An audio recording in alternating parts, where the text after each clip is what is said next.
Hey friends, it's Life Coach Rich, and I'm coming to you to review the keto meal sort of diet plan that I've been on towards the end of my seventh week. You can check out my video of after the first 3 weeks.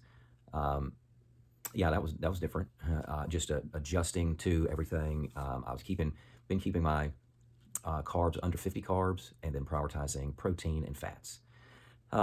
And so this make a couple different videos as far as the 7 week mark. I'm going to continue to do it, and then continue to have some blood work that I'm going to do. I'll review that and compare that to different past blood work and stuff.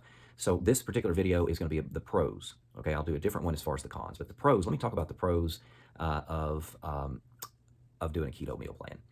So from what I've experienced in the first 7 weeks, and I experienced it as well in the first 3 weeks, but definitely more as I've done it longer, is really consistent energy. There's not level energy. There's not really highs and lows. Like my body's used to burning fat now. I'm not burning carbs. I have very few carbs each day, and then also work out, and so those are spent related to um, whatever I eat. But then my body's consistently using fat all the time and running off of that. So consistent energy levels, there's no highs and lows. I used to need the next snack, the next whatever, soda or something, pick me up, caffeine, to just get me to the next meal when I'm consuming carbs. That's what it is. You just chase carbs all day. So that's number one. Number two, it has been a reduction in my stored fat. I notice it around my visceral fat, organ in my belly. Belly's not as big, and then also just on my sides, and then around the front of my belly and on my legs. So there's definitely been a reduction in stored fat. It's come slowly because I've taken it really slowly, not huge drastic changes. I wasn't doing it I was doing it to promote better health. I wasn't doing it to try to lose 50 pounds or something. I think that's mostly been around my belly and legs and stuff. Um, I might have lost just a little bit of muscle, but that wasn't because of the plan. It's probably because I was under eating as far as what I needed each day. So that's number two, a reduction in stored fat, definitely. Number three, this meal plan, and then the last one is really is surprising. Okay, so and I'll explain that as far as the last one, but this is number three. Um, Reinforces basically this meal plan, this diet.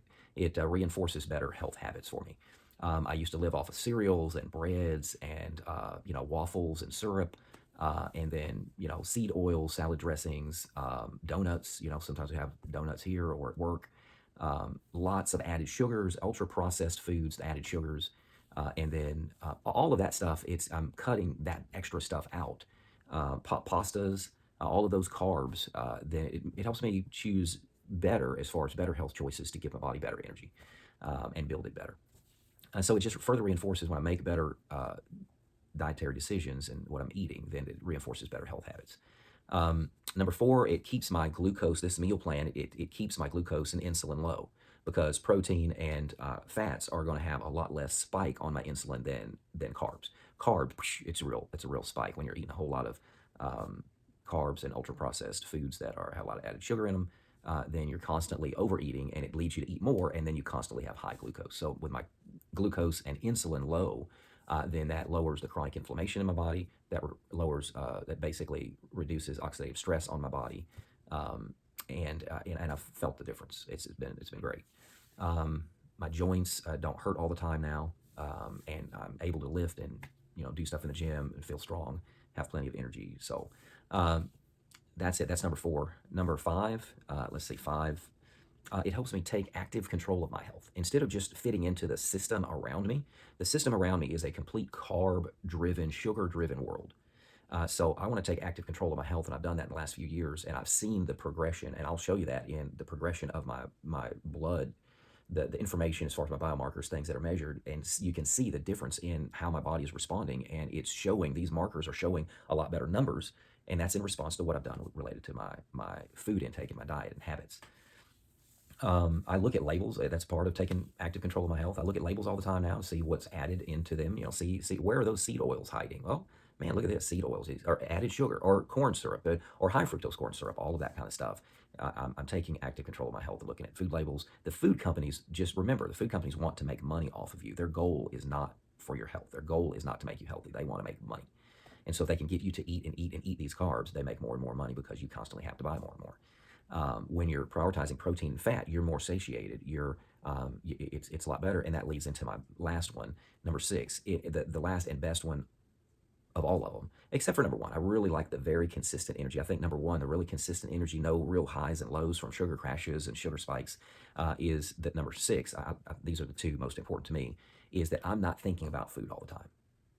Seriously, I don't think about food all the time. When you prioritize protein and fat, and good meats, and animal products, and like bacon and butter and eggs, and meats, pork and steak and stuff, when ground beef, when you're prioritizing those kind of things that are not, they're whole foods. I don't like the term whole foods. We don't have another phrase for that, but basically they're single foods. Instead of a lot of things together in a box to make this particular food. When it's in a box, it has a label on it. That's probably an ultra processed food, and then it's going to have a lot of added sugar in it and stuff. And it's not as healthy for you as ground beef is, or a steak, or pork chops, or something like that.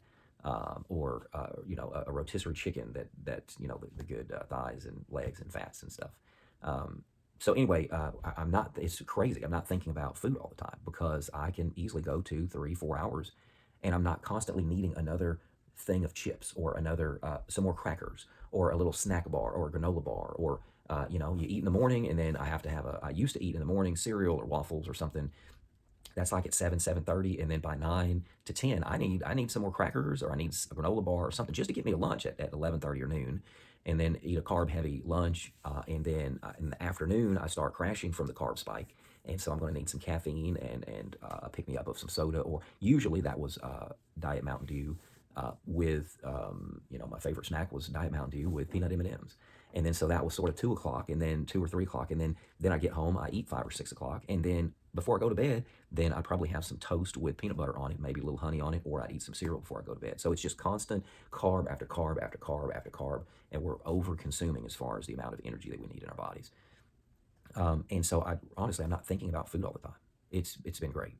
I go for hours, and then I can plan in my meal and eat my meal, and it's great. I'm not constantly thinking about food. I'm thinking about other stuff that I'm doing, instead of, oh my goodness, I am starving, and I just ate 2 hours ago, but it was just I ate carbs, and the carbs are just not as the processed, ultra processed foods are just honestly not that nutritious for us, and that's why we are constantly seeking more carbs. So those are the pros for a keto diet, keto meal plan, and those are the things that I think are all the pros for doing it. And then I'll do another video for the cons. There are some cons that you need to think about and consider. And so thank you for watching. Please share, like, and subscribe. And thanks, and we'll see you in the next video.